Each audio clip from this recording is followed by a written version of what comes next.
Are you ready to pray, classmates? Yes, we are.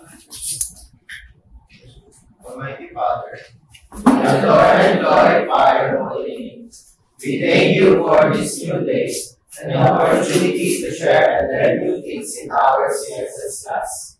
May we understand the lessons, concepts, and skills that we are going to discuss this day. Bless us, O Lord, with wisdom. Please keep us all safe. All this we pray in the mighty name of Jesus. Amen. good morning, class.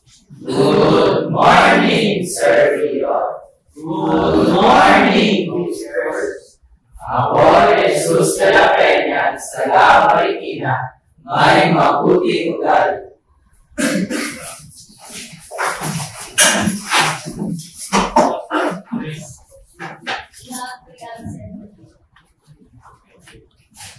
Before we start, I would like to show you house rules. Okay.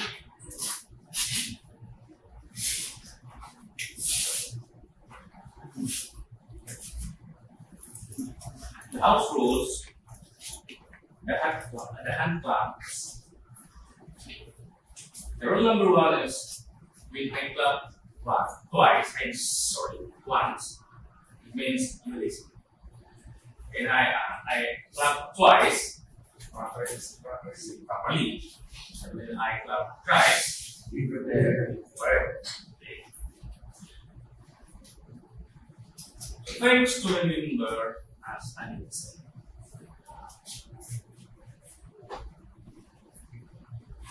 Can you read is number one in this one? Anyone can see what they post. Don't post something you want another. Ginagawa ba? Social media rin yung account. Yes. Okay. Number two, charts. Your social media accounts private. Okay. Naka-private ba? Opo, yes. Sigurado. Set. Naka-public. Figure for class. Target ng mga bad guys ay mga minors. So, you need to privatize first your account. Kasi hindi pa kayo legal age. Mas madali kasi nila mapilitin yung mga minors. Also, number 3. Number 3. Yes, okay. Be respectful and keep seven habits. Okay. Pag nag-post tayo sa social media account ng mga necessary, you research yourself and also that. So dapat before page, di ba? May sinasabi. Hindi yung pag nakikita na may nakapost, comment agad without knowing. Next, number 4. Yes. Whoever did for me is like sa akin po. Ang parents nyo ba, may mga restrict kayo ng mga websites? Ng mga websites? Yes. So, as a students, anong dapat, give you one example, anong dapat ang mga site ang visit? So, the site. What else? E-learning platform.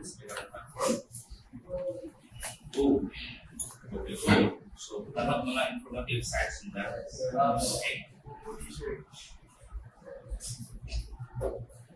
This one. Listen to it. Give others credit. Cite resources. Okay. Once you download something in the website, like pictures, videos, gagamitin ninyo sa projects, reports, dapat naka-indicate yung Kinuha. yes, natutunan. Yung ownership dapat nag-edit nyo. Okay. Kung hindi link ng website, so yung may-ari. Okay. So, last meeting, you already done printing a spectrum, ball and crossover. So, the question is, what are the two Ethernet-wired standards and how do they differ? Anyone? Charles. 3568A, 3568. 568 and 3568. A. Ano ba ba?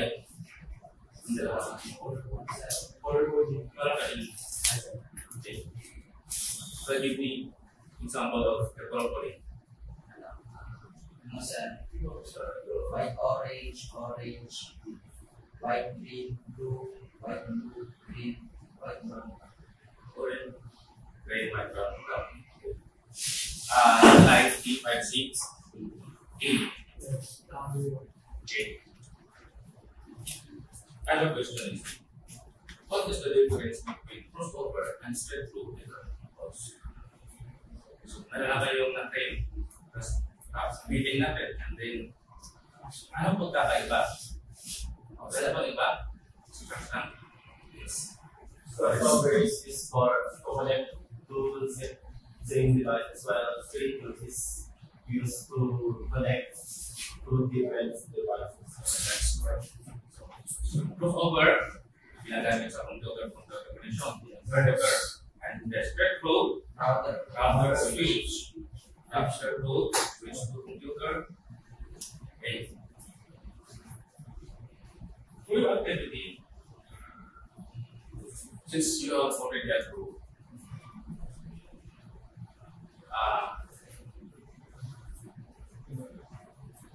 bibigyan ko kayo ng sige isang model. Okay? So, each member na part yung bibigyan ng support. And then, susulitin niyo yung ano yung pinaka-best ko? Yung tamang sagot na lang. So, lahat dapat magsasagot. Pag-ibigay. And then, susulat niyo sa lang where yung sagutin mo. Then, after the same time, susulat niyo sa board yung susulitin yung answer niyo. So, group 1 here.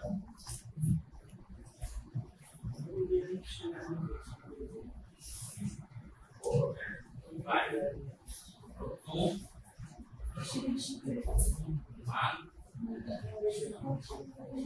5. Group 3. 1.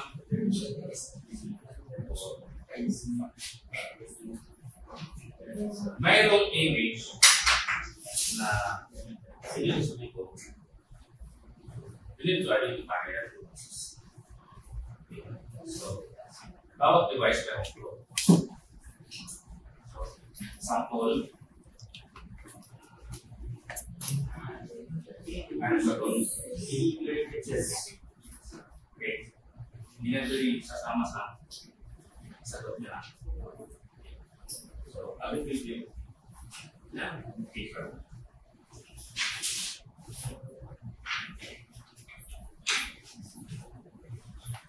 5 seconds kanya. Tatagal sa isang image. Siguro yun, di ba? Nasa gulong na gulong na kayo. Okay. Ready? Start.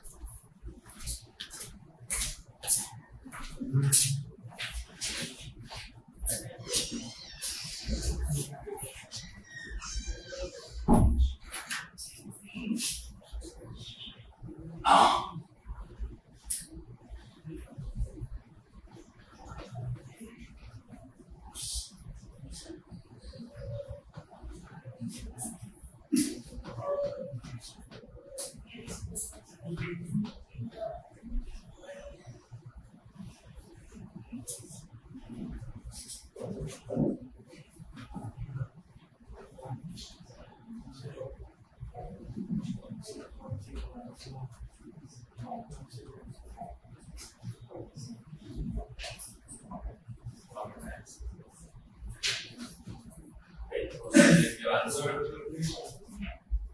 Ito na. Okay.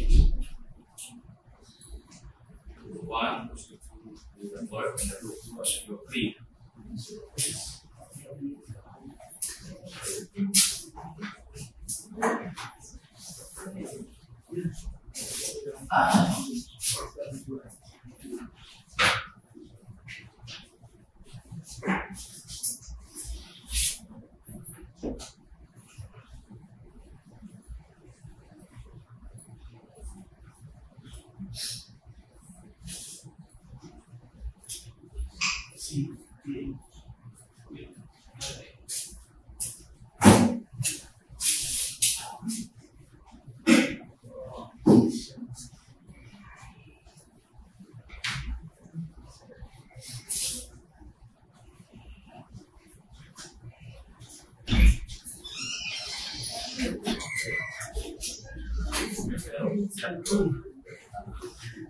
Number one is another one point.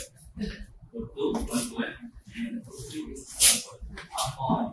Number two, switch to 2, right? To 1. And then go 1, switch to 1. And 3, switch to 1. Next. Number 3 is Wi-Fi. So group 1 frequency, group 2 frequency, and group 3 is frequency also. Number 4, NIC or network Internet interface. interface. NIC. Then group 2, NIC. So 3 frequency. Okay. Number 5. Number 5. Answer is when the surveys the 2 is 9 2 0 2. Okay, to 1, then the 7 or 100. So,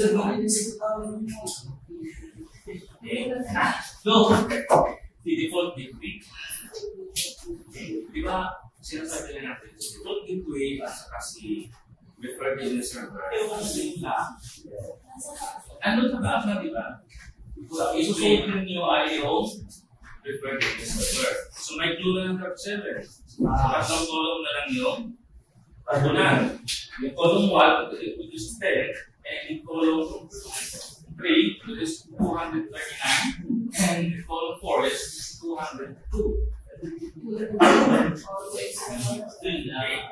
So, kapag ganyan na setup, anong assigning na address? Okay.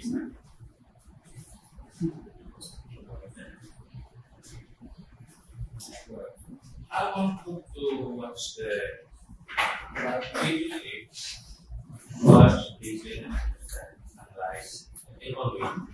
Later on, I will answer questions. Okay.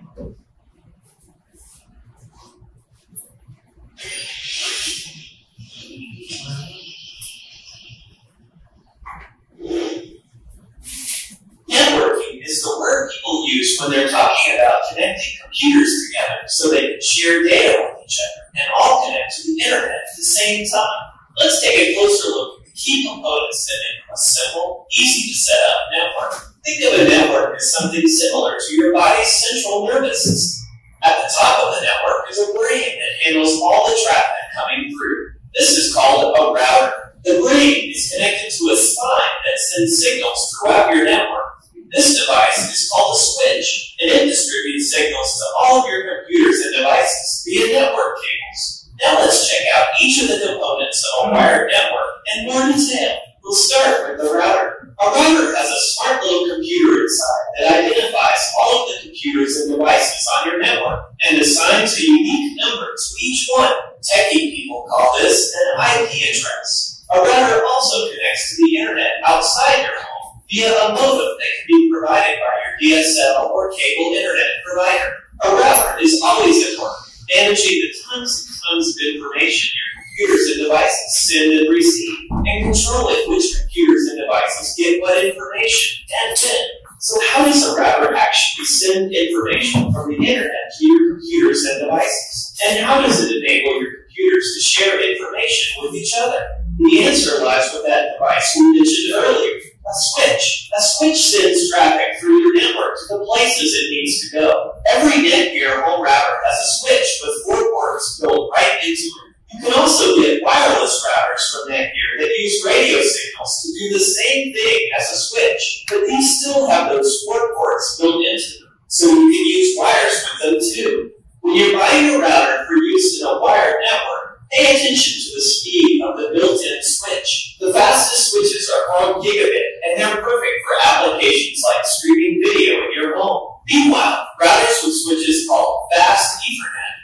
for essential tasks like web surfing, email, and online gaming.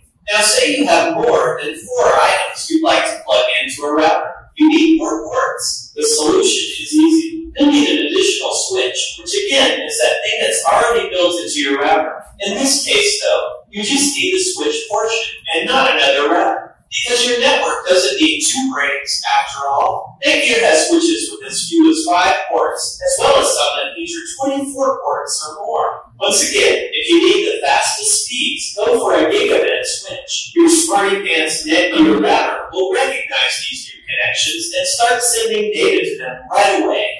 Here's one more thing to keep in mind. Some people often confuse a switch with a related device called a hub, which is obsolete. You just need to know that hubs were replaced by switches, because switches do the same thing, but with a lot more speed and smarts. A router, a switch, and network cables all come together to create a fast and reliable wired network that works a lot like your body's nervous system. Fortunately, you don't have to be super brainy to understand how it all works.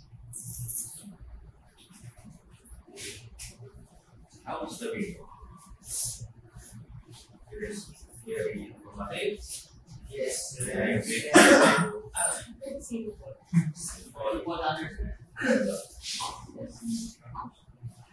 question is, what have you learned about the video? I want to be there from this. You can share your thoughts.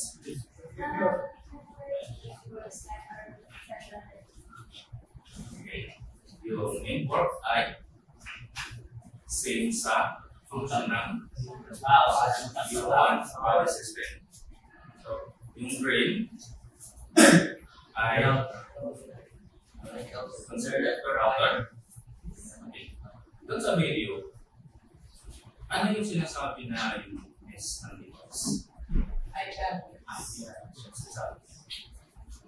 And may pinanggit doon na i-replace yung switch. Bakit i-replace yung switch? Mas mabilis yung switch. Okay? Saan ka ba? So, as of today, wala nang gumagamit na kasi switch lang ginagawa. Okay.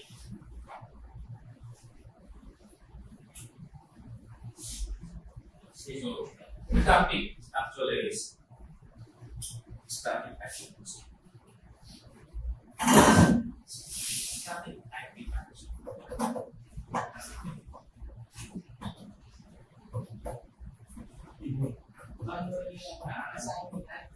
Princess, can you read the definition of static IP address? Princess, may Princess pa ito? Or shade. Shade. Manually assigned IP address that does not change over time. It configures directly on a device and So kung kino-configure siya directly on the device, sino naman yung nakuha? Yes, Andre. Yung user. User na. User. But, kung may USB, network administrator, kung sino yung nag-administer ng network, siya ang nag-configure na. Yes. So, isa sa natin fix. Permanent. So, kung permanent, hindi pwede mag-open. So, paano kung yung in-assign kong IP address is 1 yung dulo, tapos papalitan ko ng 2. Pwede ba? Pwede kung kasi sinasabi ko kasi doon sa yung uniqueness ng device is the IP address. So kung unique ang IP address, Wala nang tayo, di ba? So, ibig sabihin, kung magpapato ka ng IP address, dapat Walang meron. kapag walang kapatid sa device. Yes. So, hindi mo pwedeng pag-ugin ng pagkabasa yung IP address without validating or checking the addresses. So, titingnan mo muna sa list kung yung IP address na i-assign mo sa isang device ay kapareho ba sa iba. Pag wala, go choose that address. Okay. Ayaw credit. Familiar sa word na domicile or domicile. Ano ibig sabihin?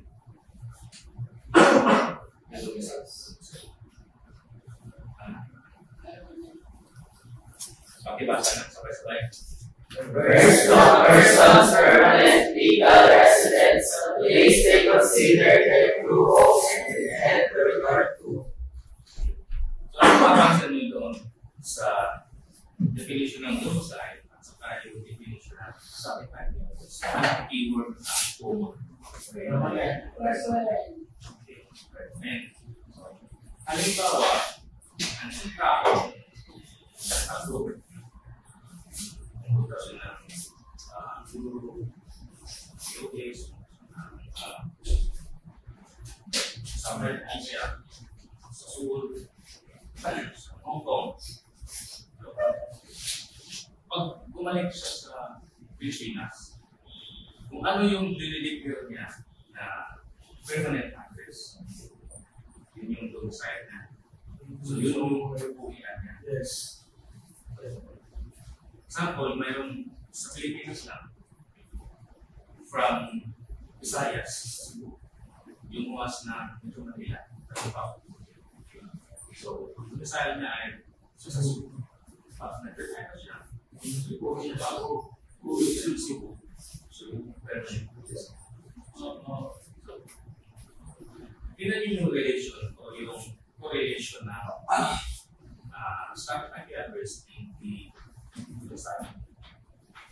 technology and personal information. Doon sa video na panood mo, di ba naka-pattern yung network sa human analysis. Same din sa IP address. Naka-relate sa personal information ng human being. So, ang purpose ng static IP addressing is to make the devices unique. So, bukod sa magiging unique siya, ano bang reason? Pagkakaalam mo, pagkakaunawan, ano bang reason ng hindi makukuha na iba? How about sa speed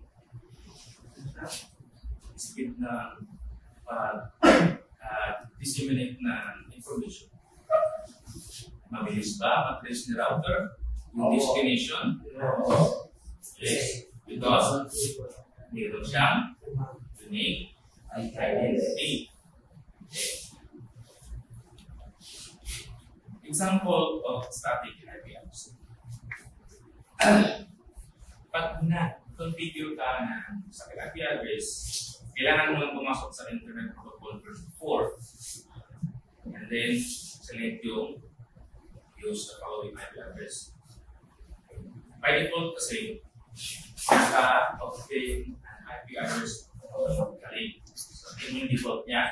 So, yung makikita nyo yung mga input boxes din sa baba, 5 input boxes. Pag naka-automatic yan ay naka-disable. So, yung na-input so, pag nag-start IP addressing ka, kailangan mong piliin yung pangalawa at choose. Tapos yung tatlo pag network and connect to internet. Yung diagram, yung router nasa labas ng LAN. Kita niyo? Aking nakalabas sa LAN, hindi siya kasama sa local network. Si router ay ginagamit to connect networks. Okay? Tandaan na. Out there, ginagamit ko po ng networks and network. Ilang network meron yan sa diagram? Hanglan? Saan nakakonect si router? Okay. So, ano naman ang model? Anong network na nasa model? May internet na siya, diba? Ang tawag ko sa network na yan. Kung meron na yung local area network na walang internet, dito sa size na kami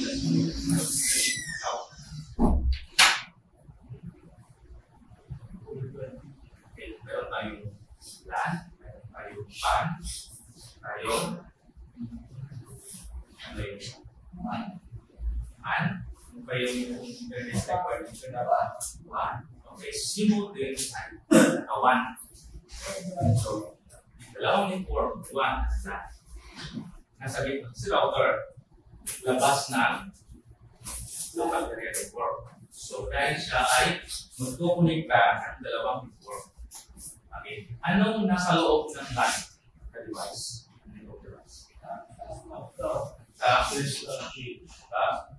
Switch. Ibig sabihin sa switch, ginagamit sa local area network. Yes. Okay. So, si desktop directly connected to switch. Si laptop, meron siyang physical connections na wired, but naka-X. Ibig sabihin, disconnected or stable yung connection. Pero, kung makunik si laptop kay router via Wi-Fi, so wireless connection ang kailangan. Yes. Okay. So, yan po yung setup ng local area network na nakakunik sa how to assign static IP address via Ethernet or Wi-Fi. May dalawang pa. So, una, you need to open the network connections para makapag-input ko kayo ng i-insert ang configure ng static address. Ano na i-network? Tingnan natin sa totalin. Then, yung pangalawa is open Ethernet for Wi-Fi traffic base. For step 1, how to open network connection, you need to type the RAN in the search bar. And then, click enter key. Step 2, kapag naka-open na sa firewall or sa window, you need to system, keep the system. The RAN system. Step 3, kapag naka-open na ang RAN system, you need to type the CPL. Step 4, so pag na-type na yung NCPL at CPL, lalabas na si network connection window. Okay. So sa device na yan, mayroong dalawang network interface card. Okay, kita nyo si Ethernet and si Wi-Fi. So, si Ethernet, mayroong X.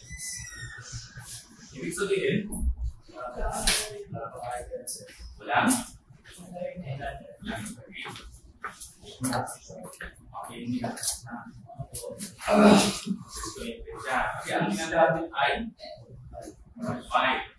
Ano ang status ng Wi-Fi? So, gumagamit siya ng MediaTek Wi-Fi 6. And then sa Ethernet ay MediaTek UCIe GVH family controller. Ginagamit niya. So, how to open the network connection? Step 5, you need to right-click. So, mamimili lang kayo kung configure ninyo ay Ethernet. So, right-click ay Ethernet. The Wi-Fi, right-click the Wi-Fi. So, same lang sila ng window na lalabas. And then after that, you need to click the properties. Yung nasa bottom, yung naka-highlight. Nakita niyo yung properties. Kaya yung window, Dalawa lang yung nakalabas dyan. Specify dyan kung Ethernet or Wi-Fi. And then, kung Ethernet, same lang. I-click sa link B, Ethernet Protocol version 4. And then, click the properties button. This one. So, Properties. yes. Okay. After clicking as property, lalabas na yung Ethernet Protocol version 4 ito. Okay. So, yung time na yan, so it-fit na yung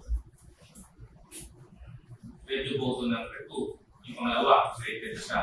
Because ang objective is to assign static IP address. Kaya ang select natin is use the following IP address. Okay. So, pag active na yung import access, kapag disable kasi yan ang pay, at hindi siya applicable. Okay. So, next step na tayo sa step 8, you need to input the details. Okay, the IP address, subject mask, and the default gateway. Okay, palagi ang default gateway and the preferred data server is yung RAM. Okay, kung ano naka-declare doon sa default gateway, kakapin nyo lang doon sa baba. Okay, now, after that, you need to create the option buttons. So, step 9, important na, you need to save the configuration. So, how to save the configuration? Okay, the button. So, lahat ng Windows, dalawang Windows na bukas dapat i-click ng copy na to close. Okay. So, pag na-click na yun, verify the configuration. Paano ninyo malalaman na IP address na ninyo ay tama talaga. So, you need to type the CMD in the search bar and then hit the enter key. So, yung nagiging sura ng CMD. Command prompt. So, kailangan nyo lang i-type sa ipconfig. Remember, ipconfig is one word lang. Okay? Then, after that, ipconfig is to enter key. Okay, yan na yan. Example, naka-type na yung ipconfig. So, kapag hit mo yung enter key, yan na yung magiging sura. Okay? Sa baba, nakikita nyo yung IP address sa mga default gateway. Okay. Kung ano yung i-input nyo doon sa window na yon, yan dapat ang lalabas. Okay? Any question? Okay, nice. Okay. We have activity number 2. The group. So, each group meron lang 5 minutes. May naka-assign na ba bawat group ng class na okay. So, kung hindi kayo naka-assign sa class, kailangan nasa upuan na kayo. Para hindi mapapala. Okay, mapapala. Tapos, kapag natapos na yung isa, nakapos na. Okay. So, we give it group 1 and group 2. So, 3. So, si group 1 ang execute ng task, and then si group 2 mag-observe, and then si group 2 ang magbibigay ng 3. So, execute na ng task si group 2, group 3 mag-observe, and then bibigyan ng 3 si group 3. Group 3 naman, pag na-execute na ng task, group 1 observe, and then kaya magbibigay ng 3 si group 3. Okay. Bigyan ng group 1. Group 1, ito yung ating spread group. Ang gagamitin ninyo na ng computer ay ito. Ito ang gagamitin din ng computer. And Yung sa laptop naman, ito lang sa akin.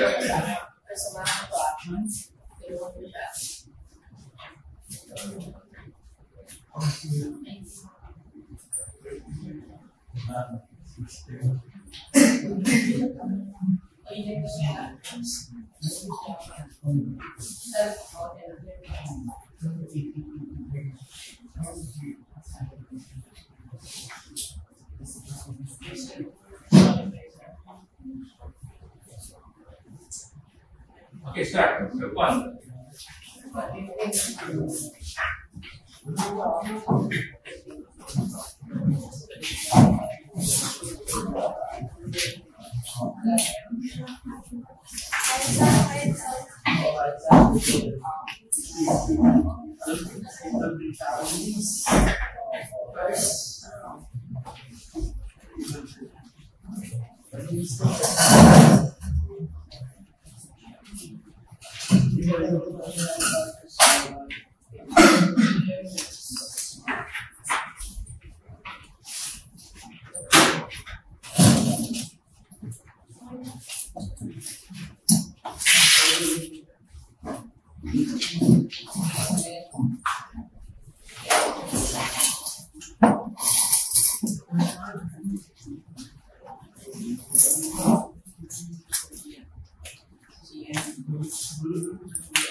Sa group 2, dapat ipupositin natin yung intro. Gagawin.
Sir, okay na yun.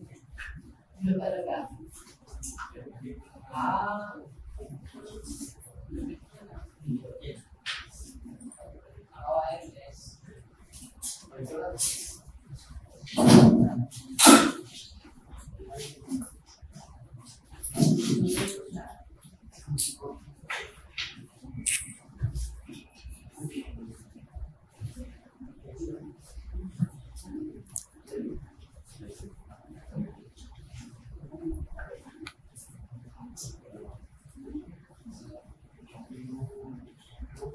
Click mo muna yung pin mo para magawa yan.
Yung ay po listen for look at the wrong. Tama? Okay. I-reset nyo yung i-reset nyo yung IP address. Close mo yan.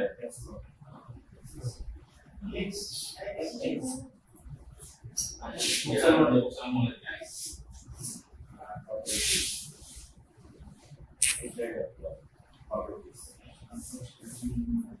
Okay mo. Hindi.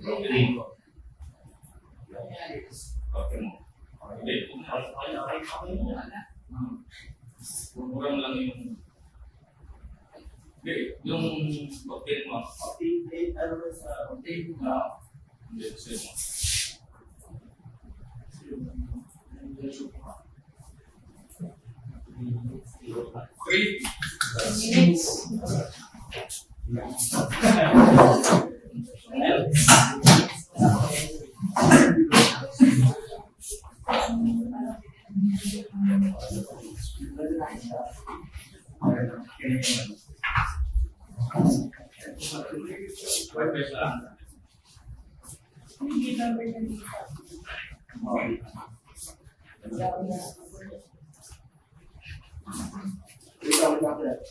Sabihin mo nag-urusan.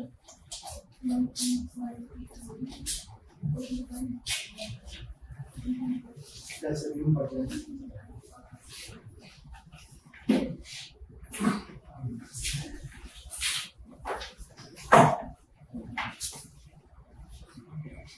Start.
Spain.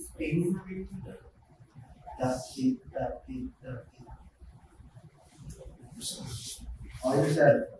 2 minutes and 20 seconds. 2 minutes and 20 seconds. Ilagay yung time sa 2 minutes and 20 seconds. Pagkakat na yung mga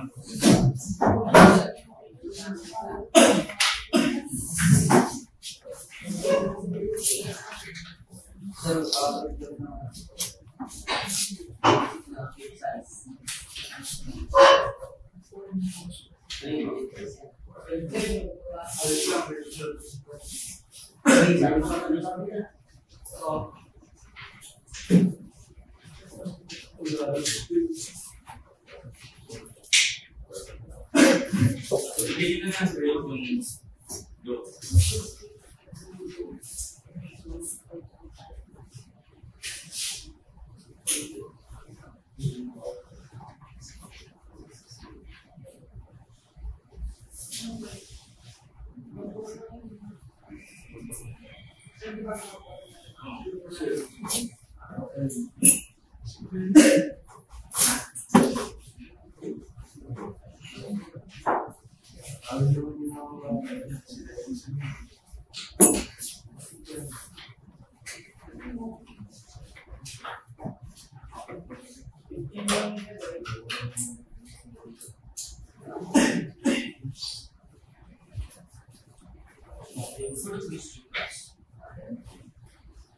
What have you learned today?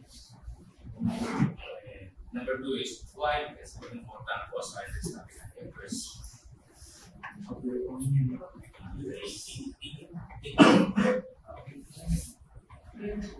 Ang natutunan niyo sa araw na ito,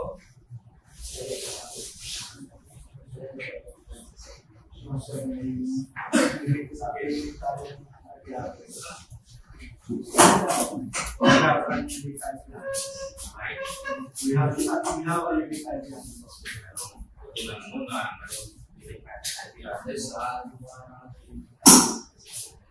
sa isang network. Ako sa static idea. Ito rin ako sa sites ng ideatrix. What else?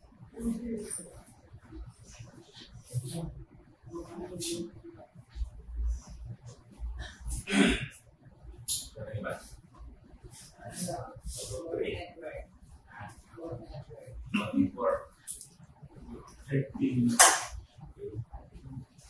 PA. Puro tayo paano mag-PA. Yes. So, kung ang status ay 0, connection, is a pinging. Pag nag-ping ka, at ang receive ay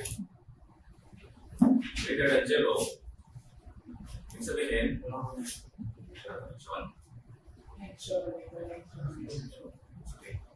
Kapag lost data ay equal to 0, hindi mo na-receive yung yung IP address. So, ang pinin natin ay yung private name is address ng Google is 8888. So, pag nag-0 ang receive, nakita, connection. For example, yun. Okay, pag 0 ang pag nag-0 automatic na, pag nag-0 yung ita-loss, automatic yung receive greater than 0 yung okay. Kapag nag-0 yung receive, yung loss naman ay greater than 0 yung okay. So, for your quiz, you can open your account sa Backbone anytime. Okay. Naka-open naman yan. So, until Friday. So, sa Friday kasi yung down ang server natin sa PLP. So, from Monday to Friday ang tayo kagamit. Morning, Monday to Thursday, morning at evening, midnight. And so, pag Friday, hanggang afternoon lang. Kasi mag-shutdown ang PLP ng Friday at magbubukas sila ng Monday morning. Naka-upload na yan doon yung inyong quiz. So for your home task, I want you to watch the YouTube video about this. Okay. You can take a picture or copy and you need to answer the 2 questions. Sulat na nyo yan sa 2 minuto.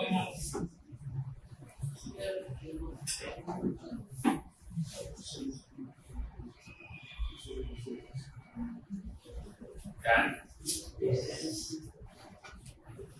Also for your reflection, okay, journal din and then putting copies. Sa Filipino book, you write your reflection. Submit that next week.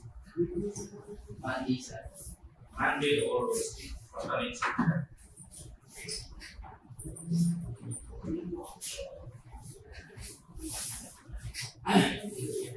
That's it for today. Goodbye, class.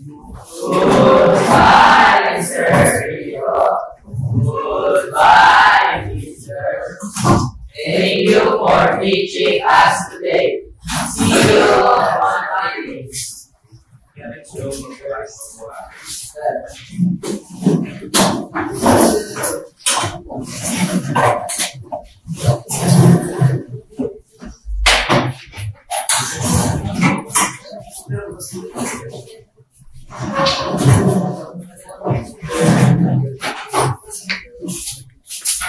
Balik ka na.